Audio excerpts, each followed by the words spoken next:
So let us say that you need to jolt that leader. Right.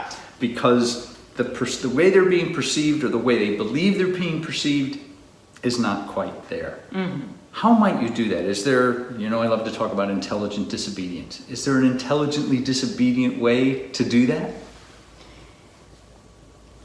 I believe every leader is different. An individual needs individual attention. It needs individual quality and individual approach to really understand what is holding them back. My personal approach has been always be really clear one-on-one with that particular leader. Where are we heading? How are we getting there? And what are the steps that, almost making like a mini action plan for that individual that they can follow and build up on the outcome of the previous step. So it provides them that really clear step-by-step action and tracking towards the outcome, giving them the behavior and giving them the clarity in communication, in culture, in engaging their audience. Now I know from an intelligent disobedience standpoint, there may be other ways that you can trigger that, and it'll be really great to hear from your point. I think the ideal way is to do exactly what it is that you've just said.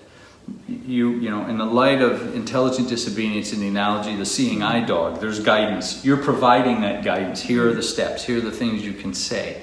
Here are ways that your communication would be very, very useful.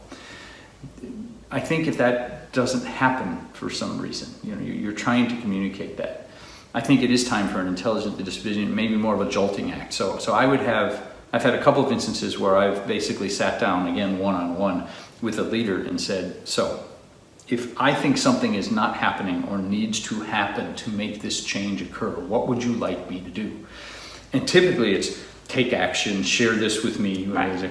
Okay, so to be, may I challenge you is probably the next question, because I think there's something that you either aren't doing or think you're doing, and the perception out there is different. May I share that with you? Right. So basically, you've gotten permission to take action or say something, right, and then you go ahead, and then it's very, very direct that this particular action right, and this particular discussion you're having seems out of sync, or you're being perceived in this way in this instance, in this way in another way. So I think it really is getting permission to really be focused and say, this needs to change, because the perception and therefore where you want to take the organization is not going to occur, or it's going to be a much more difficult journey unless you change this behavior or change the way you're communicating.